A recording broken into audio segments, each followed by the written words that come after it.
Rabbi Korobkin, you returned from Israel less than 24 hours ago.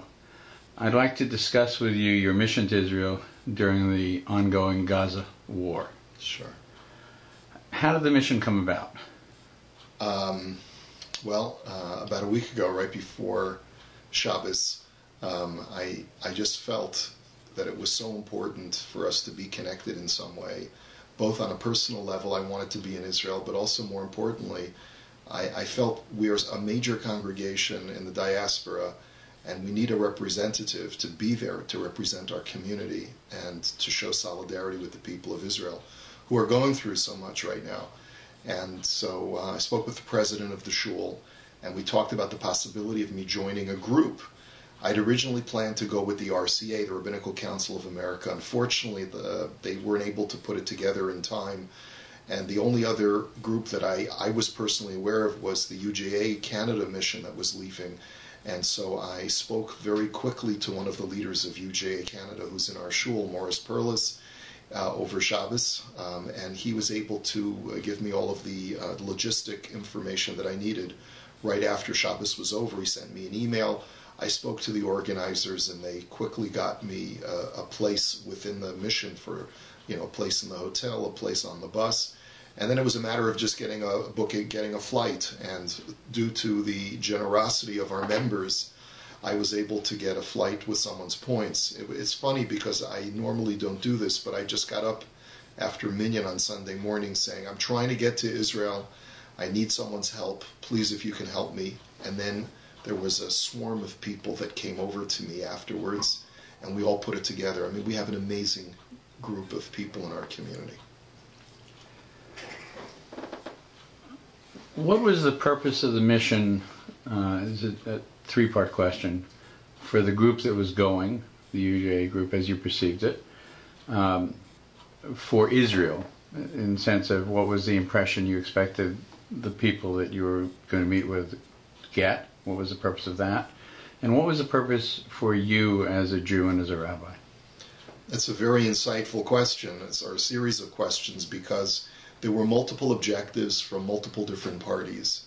UJA Canada is doing incredible work, and as a result, I think that part of the objective from UJA's standpoint was to be able to show its donor base where exactly their donations are going, especially during a time of crisis, a time of war in Israel. So certainly one of the objectives was that for UJA, to make sure that we got to see some of the facilities that are being serviced by UJA dollars, like BAYT Canada in Ashdod and other places like that.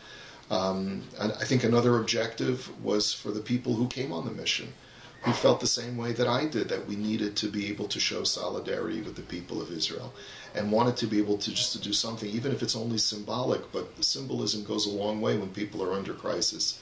And that was really my objective as well. I think for the people in Israel that we went to visit, some of them who are already recipients of UJA wanted us to know that there were other things that we could do.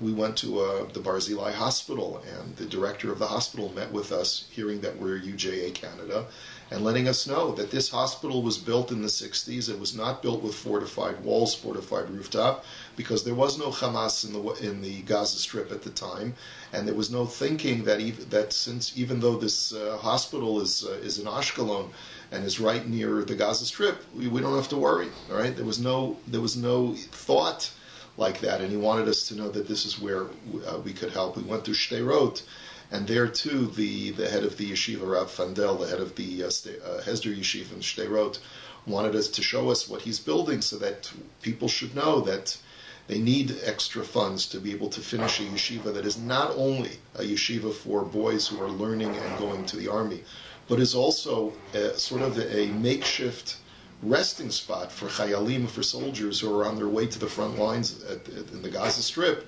They get to come to the yeshiva, spend a little time resting up before they have to go back to the front lines. So we did receive several sales pitches, I should say, but I don't mean it in a cynical way. I mean it that there's so many important causes right now that we can do more to help with in Israel. How long was your mission? Started Monday night with a debriefing and dinner with the Canadian ambassador to Israel, Vivian Berkovich, and it went until let's see, what's today? Today's Friday. It went until Wednesday night when we had a dinner with David Weinberg, who's the man on the ground in Israel for CIJA, which is the Canadian advocacy and political group that is involved with Israeli-Canadian affairs. You've made many trips to Israel over the years. Were there any unique security precautions that you encountered on the way? Well, when you talk about unique security precautions, of course we were given full disclosure that we were entering into cities which were under red alert on a regular basis, and we were caught at least 5 or 6 times. I lost count in what are called red alerts, where the siren goes off, and you have, depending upon your proximity to Gaza, you had either 15 seconds or 10 seconds or 30 seconds or even a minute, depending upon whether we were in Sderot or in Ashkelon or in Ashdod or Beersheba, giving us enough time to get to a safe place, which was either a miklat, a bomb shelter, or a secured room, which had fortified cement and so forth. So those were the security measures. I was just mentioning to someone that another thing that was unusual about this trip is that I think it's the first time in the dozens of times that I've been to Israel that I didn't even make it into Yerushalayim. Our base was in Tel Aviv, and we went every day straight down south. And it was a 48-hour mission, or maybe 55-hour mission, whatever it was, and we just didn't make it into Yerushalayim, unfortunately. You mentioned, when I asked you the purpose of the mission, some of the people that you met with, did you leave anybody out that you specifically wanted to address of the individuals you met with? I'm going to get to a question about the Chayalim, the soldiers, after, but in terms of briefings or notables. Well, there was one briefing that we had which was semi-classified. Classified is not the right word, but a privileged meeting where we got to see certain things that the general public doesn't get to see, which had to do with the, it's called the ELTA, Radar Systems Corporation, which is part of Israel's aerospace program. It's amazing what's going on in Israel today. But the Iron Dome system is based on a radar system and a very, very sophisticated set of technology. We got a chance to see the warehouse where they actually construct these huge monoliths that are the radar system that goes out and figures out how to disarm and neutralize these missiles that are being shot from Gaza. And one of the interesting things that we were debriefed about, I asked the question to the person who was explaining to us, who was an engineer, explaining to us what goes on in ELTA, and he explained to us that only about 5% of all the work that they do has to do with Iron Dome. And I asked him the question, I said, what we've been hearing now is that Israel has been able to neutralize the attack from above, the missile attacks with the Iron Dome. Now the big problem are the tunnel systems, and we've been told that the technology isn't there yet to fully detect all of the tunnels. What is your corporation, what is Israel's aerospace technology right now doing to address this issue? And he gave me one of those cryptic answers, which was, well, if you remember, I told you at the beginning of our debriefing that there were certain things that I wouldn't be able to tell you. So apparently, while people think that Israel is clueless, Israel will find a solution to neutralize and locate and destroy these very dangerous tunnels that are being dug under our feet. Did you have any interaction with the Chayalim, with our soldiers at the front? What were your impression of their morale, their sense of mission, and their concerns? I'm trying to remember which soldiers we spoke with. We met in the yeshiva of Sderot. We met with a number of Chayalim who were there just resting, having either just come back from the front or preparing to go to the front lines. We also met with Chayalim who were injured in Barzilai Hospital and recovering from their shrapnel injuries. I can only tell you the resolve is amazing. Every single soldier is, number one, completely unafraid, filled with a desire to fight for his country and to protect Israeli civilians. A tremendous resolve, a tremendous confidence and optimism that we will be able to neutralize this enemy and do our best to do it in the most moral of ways.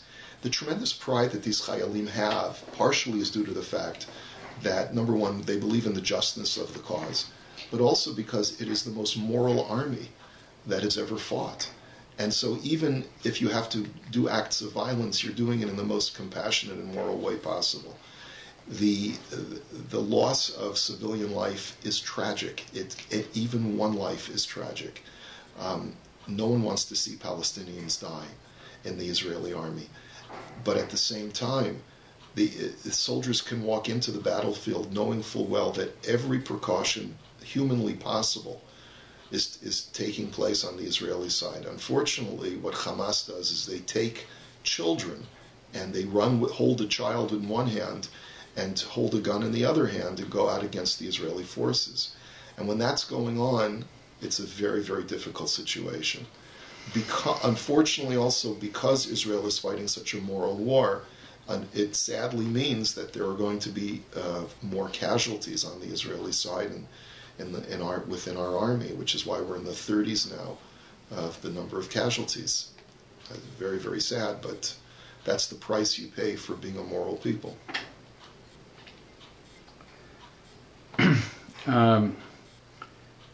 During your journey, were you aware of the outbreaks throughout the world of a very virulent kind of Jew hatred, anti-Semitism that happened in major capitals in Europe, in the U.S., even here in Canada? Did you have a sense of it, and was there discussions of it within the mission within Israel? Well, I'm aware of it because of what's going to be being reported in the media. We were completely bombarded with media reports from all over the world. From a strategic approach in the Israeli government, it's a complete non sequitur, completely irrelevant to the way the Israeli government is moving forward in this campaign. I think it's a source of pride that Israel, the Israeli government, and its spokespersons are on the offensive against the media and against what's being reported and against all of these anti-Semitic events that are taking place. Instead of being on the defense, Israel's going on the offense, calling the United Nations Human Rights Council a kangaroo court for even considering convening a meeting to determine whether Israel is guilty of war crimes or some kind of inappropriate action against Hamas and the people of the Gaza Strip. So I'm proud of that. I'm proud of that fact. And as far as all of these anti-Semitic campaigns or demonstrations that are being held, I think what people are noticing is that they are being primarily led by people of Arab descent. There are many people who, up until very recently, had a very, very liberal stance and were anti-Israel. But when they see the calls of death to Israel, when they see the calls of a Jew-free Palestine from the Jordan River to the Mediterranean Sea, and a complete eradication for Israel, which is what many of these demonstrations are calling for, even the people on the way, way left or the way, way right who are anti-Israel are starting to say, wait a minute, I'm starting to feel a little bit uncomfortable because this is already going too far even for the anti-Israel people. So we're seeing that polarization take place even within that camp, which I think is a good thing.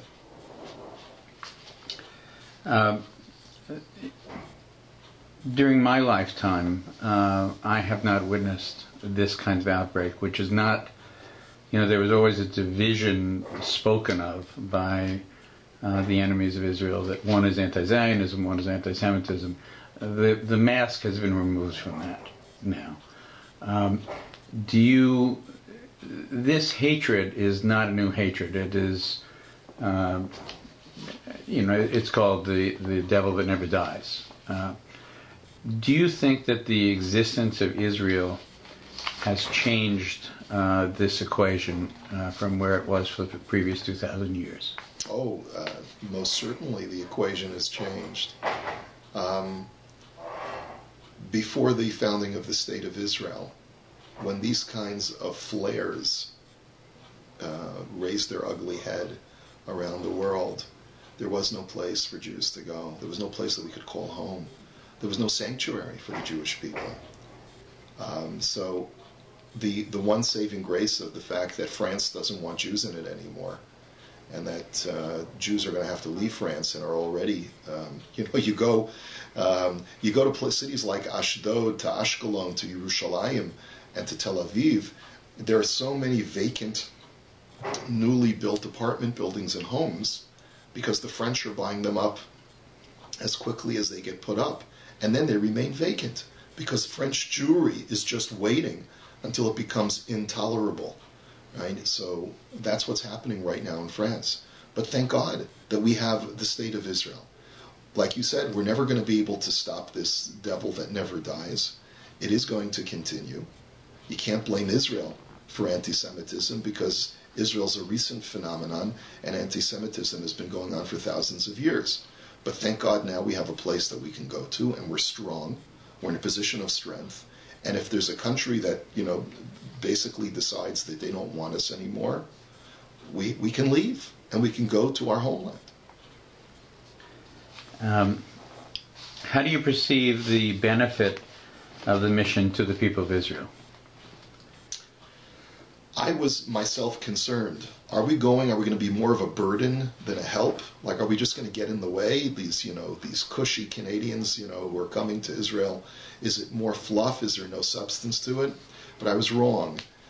The Israelis that we encountered, that we interacted with, had such a great appreciation, and consistently we heard the message, you have no idea what this means to us, that there are people outside of Israel that care about us, that understand what's going on, and that realize that there's goodness here, that we're on the side of good. It's good versus evil. And I was surprised by it because I felt, who are we? We're just, we're a bunch of nobodies from Chutz La'aretz. But they were so grateful. People that we went to in healthcare centers, people that we went to in hospitals, people where we went to yeshivot and to BAYT Canada in Ashdod, and where we went in Beersheba. Everyone was delighted that we were there, and they felt that it gave them chizuk to know that Jewry around the world supports us, despite everything else that we're reading in the media.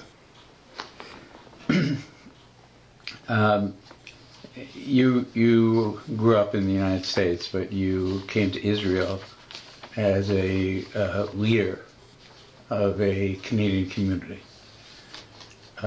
To a very large degree, I think that it's safe to say that the Prime Minister of Canada has changed the dialogue internationally.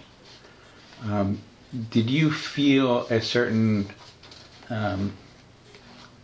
status is the wrong word, but a certain responsibility being a representative of a Canadian congregation in Israel? Yes, absolutely. As the Canadian ambassador, Ms. Berkowitz, said, the Prime Minister, Stephen Harper, has moved the needle in the conversation. Canada is the go-to person, the go-to country now, for when you want to know what should we be thinking if we want to support Israel. What should we be saying? What should we be doing to support Israel? No longer the United States, sadly, to my disappointment. Right before I left on Sunday, my wife went and bought a whole bunch of keychains that have Canada insignia on them, and I gave them out to kids, and we gave them out to recovering soldiers. There's a certain pride that you have when you go as a Canadian to Israel today.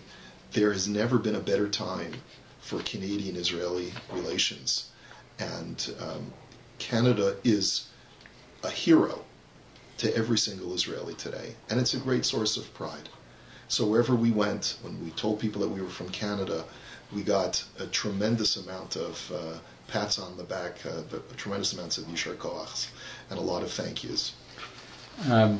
Rabbi Stern was in Toronto while you were away. He lives now in Israel. And at the end of his class, he made the comment that the 3 weeks came early this year. That it began with the kidnapping of the 3 boys. And we continue in it. And he pointed out that the tragedies that have been part of the period have had a unique quality in the Jewish world and in Israel specifically in terms of achdus, in terms of a sense of unity. Do you feel that in a palpable way when you were there, and do you feel it here, for that matter, as well? Yes, I do. I feel it there in Israel. Despite the anxiety, despite the depression, despite the change in people's lifestyles that are going on because of especially in the South, despite the fact that camps have been canceled, and that people are not living their lives with the same normalcy that they would have hoped for over the summer of 2014. The optimism and the sense of unity that Israelis have has never been stronger. It's never been greater. You don't find the infighting. You open up an Israeli newspaper and you don't see all of the negativity that that many times, our stiff-necked people are certainly capable of. And so that's clear in Israel. The Canadian Jewish community has certainly come together in rallies of support and memorial services for the 3 boys, and for Ayal and Naftali and Gilad. And there's more we can do. There's obviously greater unity that we need to work on. Not everyone is fully bought into this whole idea of that we're really all one people, but that will, Be'ezrat Hashem, that will continue to improve. But I have to tell you, the reports that I'm reading and what I'm going to be sending out into this morning's email is that there is no sector of Israeli society, from the most Haredi to the most secular, that is not supportive of this war effort. And you read about, there's one report from a Chayal, of many, many reports of a guy, he's on the front lines, people who come to visit him in his base, completely diverse parties. The yeshiva boys want to come to visit to give chizuk and want to know who to daven for. Give us the names. We'll learn in their schus. We'll daven in their schus. The secular Jews are coming to give their support. The amount of unity, and sometimes, unfortunately, being part of the Jewish people, it shouldn't be this way, but sometimes we need these kinds of reminders in order to remind us that we are one people. Maybe that's the silver lining that we have to take out of all of this, is that a Jew is a Jew, and it doesn't matter whether they come from Texas, as this boy Sean Carmelli did. It doesn't matter if you come from Los Angeles, as Max Steinberg did. It doesn't matter if you're born in Israel and you spend your whole life in Israel. It doesn't matter. We're all part of the same nation. We're all part of the same people. And our blood is the same, our souls are the same. And we are brothers and sisters, and we have to always remember that, and we have to love each other, and we have to treat each other as brothers and sisters.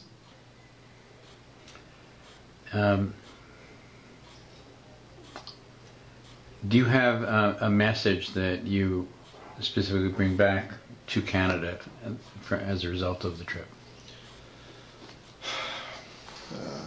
The message is persevere. The message is do not allow any other voices to in any way diminish or weaken your support for Israel. The message is, if you hear voices in the media in protests on the street that are anti-Israel, make sure your voice is louder. Make sure you can counter that. Make sure that you can articulate the message carefully, think it through, read the articles, and understand why Israel's cause is just. The message is, go to Israel. Now's the time when people are on vacation, the kids are out of school. You know something? It's safe in Israel. I want to reassure everyone. It's completely safe. We have the Iron Dome system. As I was remarking to someone before, the chances of getting hit by a missile in Israel today are slimmer than getting hit by a car in Canada. So, you know, this operation, the missiles have been going throughout Israel, at least the southern part of Israel, for the last, just give me 1 second, for the last 17, 18 days. And we've had 3 fatalities. I can't imagine how many people have been hit by cars over the last 18 days in Israel.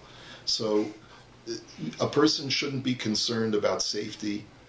And not only that, but the Israeli economy has taken a big hit because, you know, even those 2 days when the FAA canceled flights, and the fact that I'm sure that tourism is going to be down. We've had missions that were canceled, youth groups that canceled.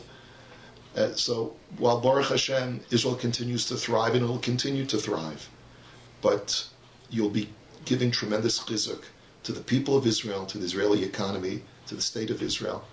If you have the opportunity to go, just get a ticket, use your miles, use whatever it takes, go, put a little bit of money into the economy, give chizuk to the people that are there, go visit some chayalim, feed them dinner, go be menachem avel, sadly, to the families that have lost a child, to those 33 or so families that have lost a soldier in battle, and give them words of support and consolation, and continue to have that resolve that we are one people, and that the central focus of every single Jew always has to be Eretz Yisrael and Medinat Yisrael.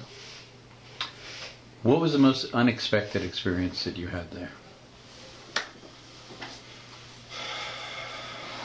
The most unexpected experience. Probably the amount of appreciation. I wouldn't say it's one singular experience, but it's so humbling for us to come from Chutz La'aretz and encounter Israelis who are heroic in their resolve and their bravery, their courage, and then to hear them thank us for doing something which they feel is so magnanimous. And we felt, you know, it's the least that we can do. We want to be with you. We want to do some small gesture of showing connection to you, of showing our solidarity with you. And here they are, they're thanking us for what they think is huge and amazing, and we think is so insignificant. Last question.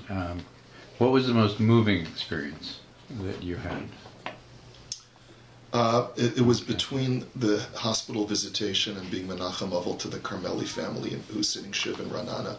These are the parents of Sean Nissim Carmeli, who was killed, a young man from Texas. His parents are Israeli, but they've been living in Texas for the last number of years, sitting Shiva in Ranana, and them just being speechless to hear that a delegation from Canada came to be Menachem Avel. It was very, very difficult, but very moving. And then to go visit the soldiers, several soldiers who were injured and are recovering in Barzilai Hospital, and just seeing these boys, they're younger than some of my children, and them taking all of this experience in stride, and just wanting, the only thing they want to do is get better and go back and fight for their country. And the resolve and the optimism and the love and the unity and the connection that everyone has, that was very, very palpable in the hospital as well. Very, very moving.